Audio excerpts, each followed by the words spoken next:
Hi everyone and welcome back to our 11th video of our 12 days of Chia.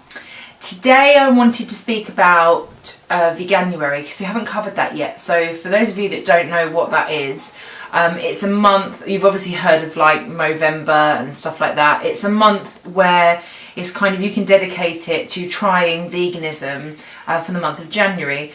There's a Veganuary website which you can go to give you tips and help on how you can start it and how you can get through the month on a vegan diet and enjoy it as well. Don't feel like you're doing it and you've deprived yourself. So the first thing is, what does Veganuary mean to you? So there has to be a reason why you're doing it. If there's no reason, then you're probably not going to stick to it. So some of the top reasons are, 1, to become healthier. It's clinically proven that a plant-based diet is the healthiest diet that you can have.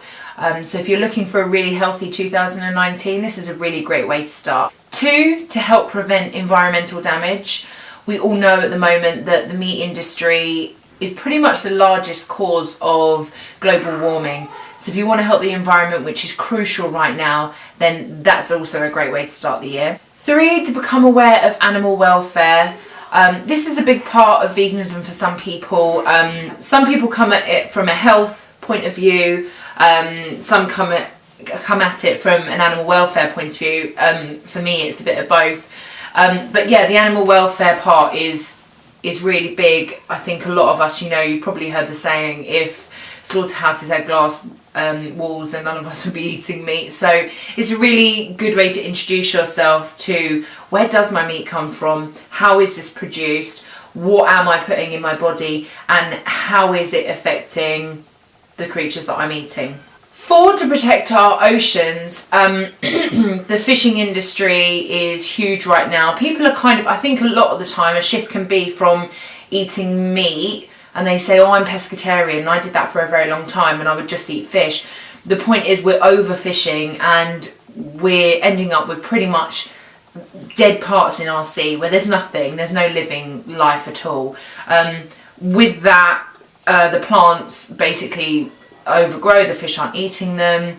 This affects the amount of oxygen. So from an ocean point of view, it's far, far better to eat a plant-based diet also. So you decide what angle you want to come at it from, what's important to you, because through the month you'll need to remind yourself of that, because the next thing I was going to go on to say is, it's actually a really big change. No one's saying that to change a lifetime's worth of food habits is going to be easy. It sure as hell isn't. However, for me, when I did it, I noticed changes so quickly that it really encouraged me to keep going and really encouraged me to want to do it. But if you mess up, it's a whole month. If you mess up and you have something that you weren't supposed to have, keep going. That's a learning curve, and we've all been there and done that, and I still do that now. So yeah, it's okay to mess up. Just educate yourself, and remember, anything, you've had something that you weren't supposed to have and it had cheese in it, well, for next time that you're not going to eat that. Also remember, it's okay to take it slow. So don't feel like on the 1st of January you've cut out everything and now you're going vegan for the month. If there's something you're really going to miss, say for instance cheese, because that's a big thing that people are addicted to because of the casein, then you can leave that till last. You can cut out the little things in front of that you will find easier, and then slowly cut that out. So it's not about depriving yourself for sure, because then you're more likely to give up. So if there's something that you really love, you really miss, and you haven't found a replacement for it yet, keep that in until you do, and do your very best on the other fronts. You could keep a food diary. That might help, because it will remind you of the things that you are able to have when you're having a day where you don't feel great, or which is quite likely in January, or you're tired, or you don't have much food in the house. It's good to kind of look back on that diary and think, oh, I could have some porridge, or I could have something, I could have this, I could have a hummus and salad sandwich. So it just reminds you of what you have had, what you could have, because sometimes it's too easy to then just go in the fridge and eat something that, because maybe that your family members have in there that you don't want to be eating. Be good to yourself is the next one, so don't feel like you're depriving yourself. If there's something you really like, say chocolate is your thing, then get yourself some really good yummy vegan chocolate so you don't feel like, actually I've had to cut that out and I feel like I'm depriving myself. Veganism is not about depriving yourself, it's about finding alternatives that are just as good, that you enjoy just as much. And also carry on doing what you love. So if your thing is cooking, then buy yourself a vegan cookbook. Or if your thing is eating out, then find a couple of vegan restaurants that you can visit with friends to try out. There's so many now, not just in London, but around where we are in Hertfordshire as well. So yeah, get yourself out and get your, you know, I mean, even the big chains now have, mostly have vegan menus. And even I went to visit my mum yesterday in Surrey. She is in a town there, and the local Italian has got a bigger vegan menu than Pizza Express. So people are really catching on. You'll be really surprised when you go somewhere and you say, have you got any vegan options? Can you do a vegan option? They're more than willing usually to either mock you something up, or they'll have a vegan menu. The one thing that people, I think, sometimes can find hard in Veganuary is shopping.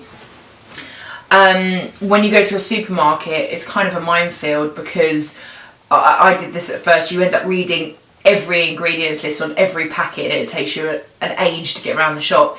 If you've got any vegan friends, or you know anyone, or pop into Chia and ask for advice. What do you have instead of this? Where can I find it?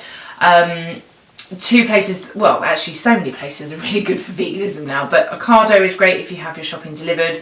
Tesco always has so many options. Sainsbury's, Waitrose, they're all really good for that. Also, you can keep yourself a little list, so you could write yourself a list before you go. Instead of wandering around the shop thinking, I've got no idea what I can buy, write yourself a list and do your homework before. Just spend 10 minutes finding out what has what in it, and you know what you can buy.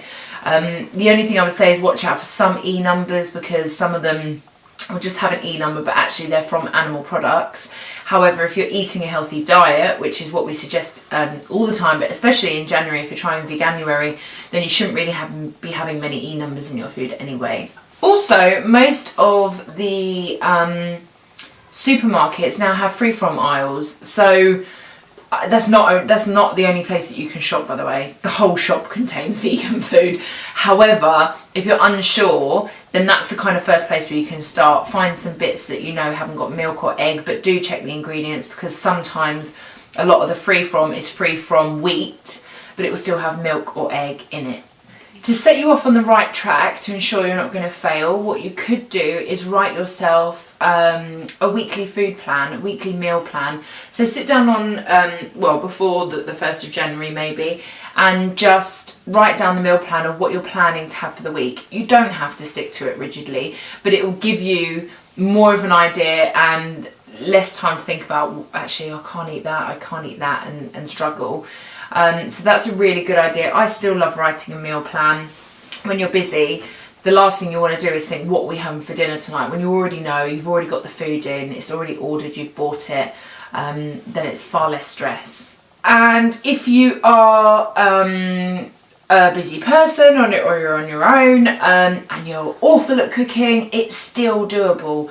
I know Tesco have the Wicked range, which is vegan, and they have lots of great ready meals. Some more healthy than others, but still you can buy those. Also, Waitrose now has Lucy Watson, Feed Me Vegan. It also has, I don't know if Deliciously Ella is out at Waitrose yet, but I think it might be out at Ocado. She has ready meals. And also the Happy Pear, they do really natural, really delicious cottage pies. So it's actually doable as well. Even if you need a really quick meal, you can still buy these ready meals that are completely plant-based. And Waitrose now has their own vegan range, which I've tried, and the majority of is really delicious. If you can make it yourself, yes, of course, that'd be better, but if you don't have time, that's a great alternative. M&S have now finally got loads of options. I went in there yesterday, and this was a really small M&S food hall, so if you went to a slightly bigger one, maybe in Bedford, they'd have more options. But this had vegan nut roast, it had vegan curry, it had vegan Chinese food, So again, you've got the option of a treat, a ready meal, something quick if you don't have the time. There is really no excuse anymore. So also, if you're going into the supermarket, pick yourself up something like this to kind of, it's a read for you, it's informative, and it gives you really great inspiration. This is Vegan Food and Living, the healthy approach. Start the new year with nutritious and delicious dishes. 75 plant-based recipes. That's probably more than you'd get in a cookbook. This was $4.99, but like I said, it gives you loads of recipes, really delicious ones. See if I can find something good. One pot mushroom stroganoff. I think I might have to make that tonight now. Courgette, rocket and spinach pesto pasta. It says with green lentils. I'm not quite sure if I'd add the lentils. They're not great on my tummy. Mushroom bolognese. So this gives you some great inspiration. And also with this one, which is January 2019's one, which is available now, I believe. I've just had this delivered. There is an essential guide to Veganuary. In here it gives you help on your first steps, guides to label reading, and a week 1 meal plan with recipes. So your first week is done. And even if you wanted to repeat the week, why not? And just have a few little swap outs in it. So for instance, here it shows you a day: vanilla overnight oats, wild rice, curly kale and pistachio salad, oven baked squash gnocchi with sun-dried tomato and fennel. So they're all really healthy. They're all really rich with colourful vegetables. And they look really good. So those are our tips on Veganuary. We hope you give it a go. If you need any inspiration or help, then any of the girls in Chia will be more than happy to help you and give you any information they have. Good luck, and we will see you on our next and last video where you can win a massive goodie bag. We'll see you then. Bye.